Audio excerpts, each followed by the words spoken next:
네, 오늘의 시황남자 저희 미래에셋증권 이진용 리얼드래곤님 모시겠습니다. 안녕하십니까? 안녕하십니까? 예, 반갑습니다. 반갑습니다. 지금 이제 수요일로 고정되신 겁니까? 예, 맞습니다. 진짜요? 반갑습니다. 장이 좀 어려워갖고 저희가 좀 얼굴이 무거울 줄 알았더니 그래도 봤습니다. 매니저님. 네, 다행입니다. 이게 이틀 나오는 것보다 하루 나오니까 확실히 조금 몸은 편한 것 같습니다. 아, 그렇습니까? 예. 하지만 한 번 나오시면 그 엑기스를 잘 전달해 주셔야 되고 임팩트 있는 방송을 부탁드리겠습니다. 예, 지금 명심하겠습니다. 시장의 기운이 굉장히 없기 예, 때문에 예. 시황까지 저희가 처지면 안 되니까요. 네. 조금 파이팅 있게 정리 한번 부탁드리겠습니다. 알겠습니다. 한번 가시죠. 예, 전일 아쉽게도 7일 연속 하락 마감을 했습니다. 나스닥이 0.74%로 기술주의 하락폭이 상대적으로 컸었고요. 그 유럽 에너지 위기감에 따른 매물이 출하되면서 하락 출발을 했고요. 중간에 미국 국채금리 상승에 의해서 기술주 위주로 매물이 더 출회되면서 하락을 했는데요. 아까 처음에 부사장님 말씀하신 것처럼 나스닥 지수는 7일 연속 하락. 이게 7일 연속이 2016년 이후로 가장 긴 기간입니다. 그러니까 상당히 드문 케이스였고요. 6년 만이네요. 네, 맞습니다. 예, 중간중간에 한 번씩은 그래도 반등이 나오고 실제로 뭐 양봉이 나오기도 했었지만 지수 자체는 이제 마이너스로 끝나다 보니까 7일 연속 마이너스였고요. S&P 지수 같은 경우는 이제 6월 저점 이후로 거의 20% 정도 반등이 나왔다가 다시 그 절반만큼 축소를 해서 10% 정도 다시 반락을 한 상태고요. 상승폭의 상당 부분을 축소했다 볼 수가 있을 것 같습니다. 시장의 가장 현재로서 문제점은 당장 상승을 일으킬 만한 어떤 특별한 모멘텀이 보이지 않는다는 것. 예. 그러니까 호재라고 나올 만한 게 부재한 상황이다. 호재가 없는 상황이다. 결국은 우리가 앞에 있을 이제 빅 이벤트, 즉 CPI 발표와 FOMC 회의를 앞두고 관망세가 짙어지는 가운데 그냥 계속해서 조금씩 매도 물량이 나오는 모습이라고 볼 수 있을 것 같습니다. 근데 그 CPI가요, 다음 주 화요일 아닙니까? 화요일인데 설사 낮게 나와도 시장 분위기가 한 번 낮게 나온 거, 두 번 낮게 나온 거 안 된다. 세 번, 네 번 확인하자고 하는 그런 또 많은 분들이 염려하고 있다 보니까 실제 뭐 잘 나와도 이번 낮게 나와도 주가에는 별로 좋게 반영되지 않지 않을까? 어떻게 생각하십니까, 매니저님은? 뭐 실제로 어쨌든 만약에 그 하락폭이 크다면은 뭐 작게 나오는 거에 비해서는 분명히 호재이기 때문에 저는 주가가 어떻게 반응하더라도 이 CPI가 낮게 나오는 것 자체는 굉장히 중요하다 개인적으로 생각을 하고요. 다만 말씀하신 것처럼 예. FOMC에서는 75bp 인상 쪽으로 현재는 상당히 이제 기울어져 있는 상황이고요. 그 지표에 상관없이 그렇게 추진할 가능성 자체는 크다. 그 부분을 시장은 상당히 조금 부담스럽게 여기고 있다. 그러니까 지금 시장은 단기 투자자와 장기 투자자의 입장이 조금 갈리는 것 같아요. 단기 투자자 입장에서는 아까 말씀하셨던 것처럼 호재가 악재가 되는 상황이거든요. 이런 지표가 너무 생각보다 견조하니까 FOMC는 조금 더 강경하게 나오겠구나. 이런 스탠스로 여기고 그래서 일단은 매도를 해야겠다. 회피 심리가 발동을 하는 거고요. 사실 장기 투자자 입장에서는 어쨌든 CPI가 낮게 나온다면은 장기적으로는 이게 호재가 아니겠느냐라고 보기 때문에 그렇게 어떻게 좋게 해석을 하는 게 맞다고 볼 수 있기 때문에 현재로서는 이제 참여자의 어떤 포지션에 따라서 조금 상황이 뷰가 엇갈리는 상황이다. 그렇게 볼 수 있을 것 같습니다. 일단 그럼 시장 자체의 상승 모멘텀 자체도 없어 보이고 약세 모멘텀도 없어 보이는데 그래도 시장의 투자를 좀 체크해야 될 모멘텀이나 재료들은 뭐 어떤 걸 좀 체크해야 될까요? 현재 시장 바라볼 때.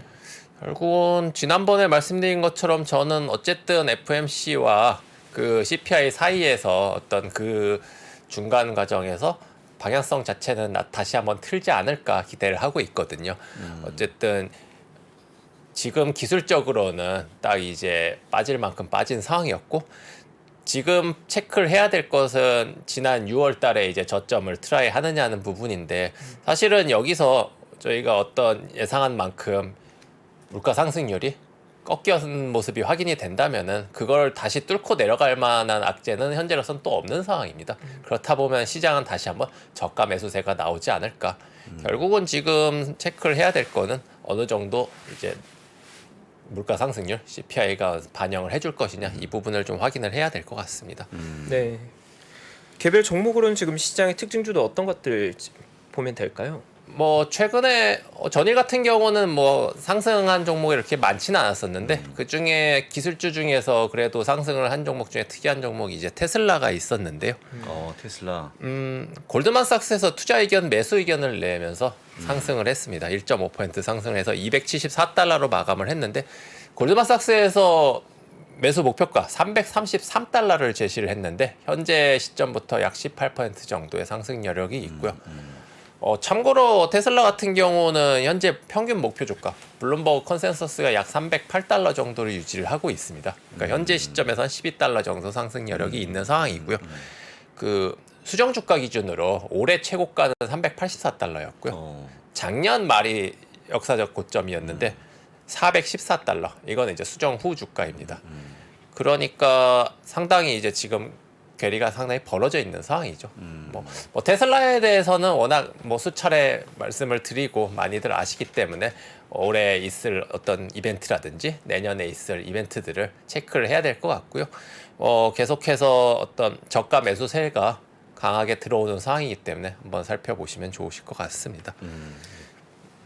그리고 그 오랜만에 이제 메타 플랫폼스 말씀을 드리겠습니다. 오랜만이네요. 오랜만입니다. 박메타님을 좀 그리워하면서 준비하셨나요? 생각이 나더라고요. 네, 제가 잘 전달하겠습니다. 네. 예, 어제 조가는 조금 하락을 했는데 조금 체크해봐야 할 사항이 있어가지고 오늘 말씀을 좀 드리겠습니다. 10월 11일 날 신규 VR 발표 행사가 예정이 되어 있는데요. 메타 커넥트라는 행사입니다. 그 현재 VR 기기의 후속작인 메타 퀘스트 2 현재 나와 있는 거에 후속작이죠. 퀘스트 프로가 이제 공개를 할 예정인데 그 혹시 최파고님 이 퀘스트를 혹시 착용해 보셨나요? 네, 저는 개인적으로 사용해 본 적이 있고 뭐 한 번 하면 2-3시간 정도 몰입감 있게 할 수 있을 정도 되더라고요. 이미 충분히 한번 사용을 해 보셨군요. 네. 부사장님 저는 뭐 본 적도 없습니다. 저는 진짜로. 네. 제가 이 말씀을 드리는 게 이 VR 기기를 아직 착용해보지 않으신 분들은 네. 한번 기회가 되실 때 한번 착용을 해보시라 꼭 추천을 드리는 편이고요. 예, 그게 멀미 안 납니까? 멀미? 어지럽거나. 사람에 따라 조금 틀릴 수 있는데 저는 이제 그런 느낌은 전혀 받지는 못했습니다. 그래서 왜냐하면은 이게 그냥 말로 듣는 거랑 실제로 체감을 하는 거랑 또 전혀 다르기 때문에 한번 기회가 되시면 한번 경험해 보시라 권해드리고 싶고요. 근데 이 그 VR 기기들도 발전 속도가 굉장히 빠른 게 뭐 PC방 처음 생긴 것처럼 저도 VR방이 처음 만들어졌을 때 VR방을 가서 여러 가지 모델들을 이용을 해봤었거든요. 그 초기에 VR방 같은 그런 산업용으로 사용했던 것들 고가의 제품들에 비해서 요즘 그냥 저희 가정용으로 일반 나오는 신제품들 라인이 훨씬 더 발전되어 있다는 느낌입니다. 그러니까 그만큼 기술의 발전 속도가 빨라서 퀘스트2 같은 경우는 할인 프로모션 이런 거 하면 50만 원 정도는 구매할 수 있는데 실제로 착용해 보면 임팩트는 굉장히 강하더라고요. 저는 사실 처음 착용하고는 좀 많이 놀랐습니다. 제가 예상했던 것보다 훨씬 더 편하고 몰입감도 있으면서 활용도가 많겠더라고요. 저는 뭐 복싱 게임 같은 것들 하면 2-30분 정말 1시간 운동한 것처럼 온몸에 땀이 나고 그러니까 운동 대신 게임을 통해서 이제 체력 관리도 할 수 있을 것 같고 또 게임적인 측면으로 보더라도 굉장히 몰입돼서 집중도 향상 이런 것도 좀 되는 느낌이 들더라고요. 저는 주관적으로는. 네. 재밌게 하셨나요? 저는 이제 구입은 안 했는데 네. 예, 이번에 신작품이 나오면은 저는 한번 구입을 고려를 하고 있습니다. 예, 저도 개인적으로 게임을 좀 즐기는 편이기도 하고요. 네. 그 이번에 같이 공개되는 게임 중에 이게 게임을 하시는 분들은 이제 아시는 유명한 게임인데 GTA라는 게임이 있는데 GTA가 그 주인공이 이제 갱스터, 그러니까 본인이 이제 갱단이 되는 게임이거든요. 근데 이게 굉장히 글로벌하게 히트한 굉장히 유명한 게임인데 이게 이제 VR용으로 접목돼서 출시될 예정이고요. 전작 퀘스트 가격의 한 2배 정도로 아마 나오지 않을까. 그러니까 원화 기준으로 한 100만 원이 넘겠죠. 신작 같은 경우는 그렇게 일단 예상을 하고 있고요. 그 종목단에서 말씀을 드리자면은 사실 이 VR 기기 담당 부서, 그러니까 리얼리티 랩스 같은 경우는 올해 4분기 매출 비중이 전체 메타 플랫폼스 회사에서 3%대에 불과합니다. 그러니까 여전히 주력은 여전히 이제 소셜 쪽이죠. 그러니까 아직 주가에 크게 반영이 될 만한 사항은 아니다. 그러나 이제 이 부분에 대한 어떤 발전이라든지 기기의 신제품이라든지 이런 건 계속 체크를 해야 된다. 왜냐하면 결국은 이쪽이 상승 모멘텀이거든요. 그렇기 때문에 지금 미미하지만은 앞으로 늘어나는 부분은 체크를 해야 될 것 같고요. 그래서 회사에 대해서는 계속해서 팔로우업을 이제 추천을 드리고 싶고요. 그 메타버스 얘기를 조금 더 말씀을 드리면은 여전히 이제 메타버스에 대해서는 아직 생소한 분들이 많기 때문에 의견이 분분한 분야입니다. 우리가 예를 들어서 뭐 전기차, 뭐 자율주행 이쪽에 대해서는 대부분 의심의 여지가 없는 편이에요. 지금 같은 경우는 이미 전기차 같은 경우는 굉장히 익숙해지기도 했고, 그런데 메타버스 산업 같은 경우는 아직도 약간 허구나 허상이다, 뜬구름이다 이런 의견들도 굉장히 많거든요. 투자자분들 같은 경우에는. 그런데 주목해야 될 거는 결국은 여기 비즈니스에 뛰어드는 회사들의 면면을 보는 게 저는 무엇보다 중요하다. 대표적으로 메타 플랫폼스와 애플이거든요. 현재로서 양대 산맥은. 그 뒤로 이제 수많은 기업들이 이제 후방 기업들이 있죠. 이 회사들이 최근에 굉장히 활발하게 M&A를 하고 있습니다. 그 얼마 전에 이제 메타 플랫폼스가 스타트업 로펠트라는 회사를 인수했는데 햅틱 기술을 가진 회사인데요. 햅틱이 뭐냐면은 그 저희 터치를 하면은 약간 그 터치감이 느껴지는 기술이 있어요. 진동 같은 느낌이 아, 드는- 예, 맞습니다. 네. 그 최근에 신형 그 아우디 차량을 보면은 다 계기판이 전자로 돼 있거든요. 예전에는 이제 우리가 버튼을 눌러서 에어컨을 켜거나 이렇게 했는데 지금은 이런 이제 터치 스크린으로 바뀌었는데 누를 때 느낌이 버튼을 누르는 느낌이 들어요. 그냥 사실 우리는 이런 모니터 같은 평면을 누르는 건데 그게 이제 햅틱 기술인데 이것을 왜 인수했냐? 우리가 AR, VR 영상을 보면은 이런 공중에 가상의 어떤 그래픽이 나오지 않습니까? 그걸 누를 때 느낌이 드는 거예요. 이렇게 실제 누르는 듯한. 아, 느낌을 받기 위해서? 예, 느낌을 받기 위해 이런 기술을 가진 원천 기술을 가진 기업을 인수를 하는 거죠. 예. 그러니까 이런 식으로 굉장히 이제 확장을 하고 있는 상황이고요. 뭐 많이 알려다시피 얼마 전에 퀄컴하고 XR 칩 관련한 이제 협약도 체결을 했죠. 그러니까 메타 플랫폼스 같은 경우는 지금 현재 노선 자체는 칩에 대해서 독자적으로 이제 개발하는 것이 아니라 퀄컴에게 이제 이제 맡겼다 그렇게 느끼면 될 것 같습니다. 장기적인 이제 파트너십을 발표를 한 거죠. 네, 저도 이게 뉴스가 보면서 요즘 약간 의아하면서도 관심이 갔던 게 사실 2021년도 작년으로 봤을 때 시장 아마 가장 중요한 테마 중에 하나가 메타버스였는데 메타버스를 주도하던 정보도 대부분이 주가가 올해 완전히 많이 망가져 있잖아요. 그래서 시장에 사실 메타버스 자체에 대한 의구심도 굉장히 많은 상황인데 새롭게 좀 핫한 뉴스가 나온 게 애플이 내년 1분기에 VR 기기 쪽으로 간다고 얘기가 나온 게 굉장히 충격적인 뉴스긴 한 것 같거든요. 왜냐하면 빅테크가 진입한다는 그만큼 큰 먹을거리가 있다는 건데 뭐 애플이 사실 취미로 들어가는 건 아닐 거고 분명히 먹을거리가 있다고 판단하고 들어가는 걸 건데 메타 플랫폼스 고전하고 있던 시장이 가는 거니까 시장이 더 커질 것 같긴 하거든요. 그러면 우리가 메타버스 시장으로 볼 때 분명히 뭔가 변화의 계기, 변곡점이 만들어질 건데 만약 좋게 보신다면 어떤 부분을 좀 변곡점의 포인트로 봐야 될지 투자자들이 이거에 따라서 좀 투자 의사결정을 해야 된다고 보시는 부분이 어떤 부분이 있을까요? 결국 일단은 과거 사례를 예를 들어서 한번 접목을 시켜보자면은 애플의 아이폰이 처음 출시된 게 2007년이었죠. 네. 7년에 출시가 되고 그 뒤로 이제 매년 새로운 신작분이 나왔는데 출하량을 봤을 때 2008년 출하량이 몇만 대냐? 1100만 대였습니다. 예. 그러니까 출하량을 한번 눈여겨보고 싶은데요. 그리고 2009년에는 2500만 대, 2010년에 4000만 대로 2배로 뛰었고요. 2008년에 출하돼서 2011년까지 누적 출하량이 이제 1억 대를 돌파를 했는데 그 뒤로 2020년까지 누적 출하량이 10억 대로 이제 10배로 뛰는 거죠. 뭐 그때 당시에 애플의 주가는 다들 아실 거고요. 그 기간 동안에 애플의 주가는 결국은 하드웨어가 어느 순간 이제 폭발적으로 성장하는 모습을 볼 수가 있었는데 이 계기가 뭐였냐? 아이폰 같은 경우는 2009년 아이폰 3GS 이 제품이 출시되면서 어플리케이션이 폭발적으로 늘어나게 됩니다. 그러니까 어플리케이션이 없는 스마트폰은 의미가 사실 없는 기계예요. 예.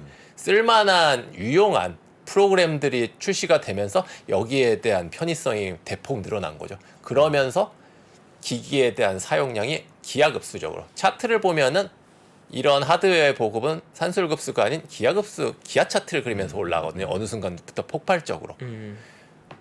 그럼 무슨 의미냐? 이 하드웨어를 이끄는 건 소프트웨어라는 거죠. 소프트웨어. 그 대표적으로 뭐 스마트폰도 있지만은 과거에 이제 예를 들면 이제 콘솔, 비디오 게임 같은 경우도 예를 들 수가 있는데요. 지금은 이제 콘솔 게임계 대표 주자가 이제 플레이스테이션, 그 뒤에 이제 마이크로소프트의 엑스박스와 닌텐도가 이제 세 개가 이제 경합을 하고 있는데, 과거에 플레이스테이션 1이 나왔을 때, 지금은 5잖아요. 굉장히 게임기가 다양했습니다. 콘솔 게임기도 거의 뭐 엄청난 이제 무한 경쟁을 하고 있었어요. 제가 기억하기만도 이런 차세대, 소위 말하는 차세대 게임기가 수십 종이었습니다. 그런데 플레이스테이션이 다 물리치고 독보적으로 원톱이 된 계기도 소프트웨어였거든요.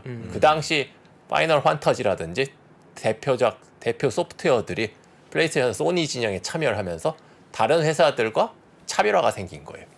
사실은 하드웨어 기기의 스펙 자체는 큰 차이는 없었습니다. 오히려 뭐 플레이스테이션보다 더 높은 기기들이 많았는데도 불구하고 이런 소프트웨어 파워로 넘어간 거죠.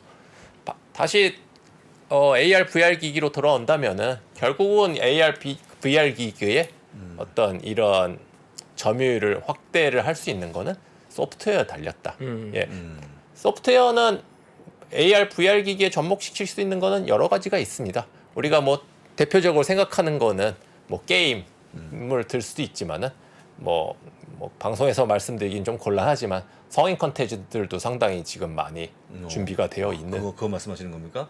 그게 네. 뭐 그런 여러 가지 있겠죠. 사실 뭐 여행도 갈 수 있고. 사실 저는, 무궁무진하거든요. 저는 진짜 한번 그 미국 어디 가고 싶다든지 북극도 가볼 수 있고 그런 것도 경험할 수 있지 않겠습니까? 여행용으로도 상당히 이제 그렇죠. 너무 좋을 것 같아요. 그거. 너무 좋을 것 같은데 진짜. 그게 뭐 방송에서 누차례 말씀드렸지만은 이런 관련 그래픽 기술이 최근 몇 년간 눈에 띄게 발달을 했습니다. 그거는 당연히 이런 시장성에도 영향이 있는 거고요. 그 우리가 단순히 그래픽만 봤을 때는 이게 정말로 우리가 구현한 건가 싶은 생각이 들 정도의 그래픽도 굉장히 많기 때문에 이런 것도 직접 한번 경험해 보시라. 저는 그래서 이제 VR 기기라든지 기회가 되면 한번 착용해 보고 이러한 기술의 발전을 한번 느껴 보시면은 이게 실제로 기술이 이렇게 다가오고 있구나. 결국은 어떠한 계기가 필요한 거지 시장에 대한 어떤 그런 의구심을 가질 단계는 저는 지났다고 보고 있고요. 시장 자체는 우리가 이렇게 급속도로 클 만한 시장은 분명히 이제 아직 남아있다는 게 큰 투자 기회로 남아있다는 거고요. 거기서 이제 대표 주자가 어디가 될 거냐를 옥석 가리기를 해야 될 것이 이제 투자자분들의 이제 그렇죠. 과제가 되는 거고요. 네. 그 이제 아이폰이라든지 아까 뭐 플레이스테이션 예를 들었지만은 이 VR 기기도 어느 순간 폭발하는 시점이 올 건데 그것이 이제 어떠한 소프트웨어가 촉매가 될 것인가. 애플의 참여는 분명히 어떤 그러한 계기가 하나가 될 수 있다고 보고요. 네. 왜냐하면 수많은 이제 서드 파티들 그러니까 소프트웨어 개발자들이 거기에 이제 참가를 할 것이기 때문이죠. 이제 거기에 오픈 소스가 이제 개봉이 되면은 이런 어플리케이션을 만들듯이 그런 소프트웨어 업체들이 참여를 할 것이고요.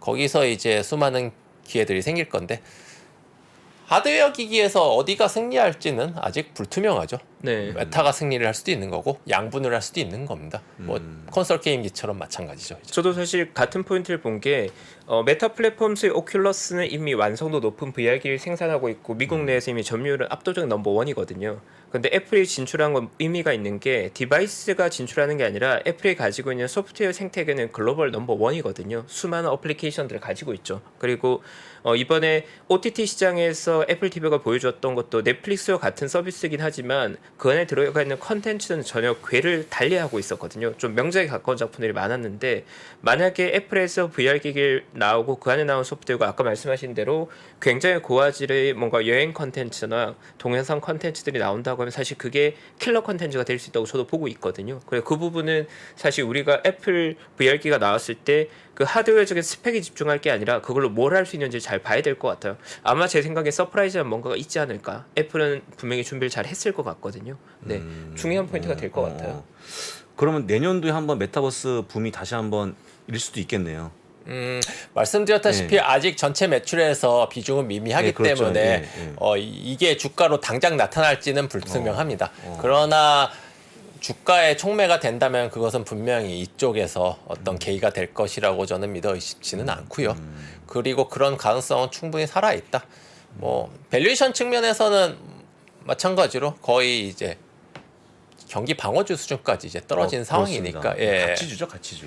예. 그렇다고 메타 플랫폼스가 지금 적자 기업이냐 그렇지는 않습니다. 여전히 어마어마한 돈을 벌고 있는 회사이기 때문에 예, 그런 부분을 감안한다면은 분명히 우리가 관심 목록에 예, 삭제를 하지 않고 저는 이제 팔로우업을 하시길 좀 추천드리고 싶고요. 추가로 하나 또 말씀드리면은 우리가 그냥 단순히 VR이라고 말씀을 드리지만은 좀 시장 자체는 조금 다릅니다. AR, VR 이거를 이제 확장한 이제 XR이라는 개념도 있고요. 그것이 이제 지금 현재 메타 같은 경우는 VR 쪽, 애플 같은 경우 현재 AR 쪽에 이제 노선을 잡고 있는 상황입니다. 그렇기 때문에 이 회사들이 각자 이제 추구하는 게 조금은 다르기 때문에 이 부분도 한번 눈여겨 보시기를 추천드리고 싶고요. 저희 구독자분들을 위해서 VR, AR, XR을 간략하게 정리 한번 부탁드려도 될까요?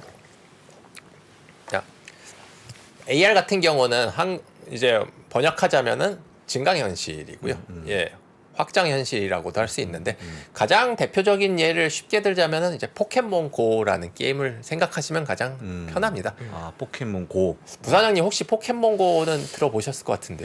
절 잘 몰라서 말씀하시는 건데, 저는 게임을 상당히 싫어하는 사람이고, 제 지인이 게임에 빠져서 3년의 시간을 흘려보낸 제 지인이 그렇습니다. 저는 게임을 보면 좀 되게 기분이 안 좋고 가지 없기 때문에 전혀 몰라요. 전혀 모르니까 어떻게 포켓몬고 포켓몬고 뭐 많이 했고요. 했습니까, 진짜? 네.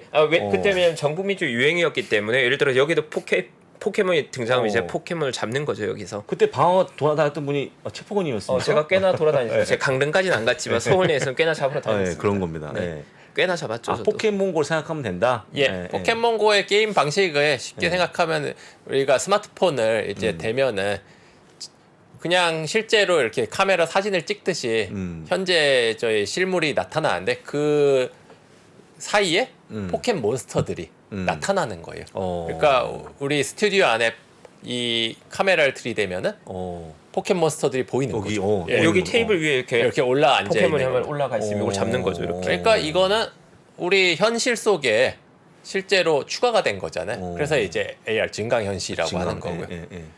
가상현실 VR 같은 경우는 우리 그 기기를 쓰면은 아예 눈을 완전히 가리지 않습니까? 그러니까 내 시야 자체를 완전히 바꾸는 개념이라고 보시면 되세요. 그러니까 이거는 내가 이 시야를 쓰는 순간 당연히 지금 스튜디오가 안 보이죠. 스튜디오가 안 보이고 완전히 이제 새로운 다른 세계가 보이는 것.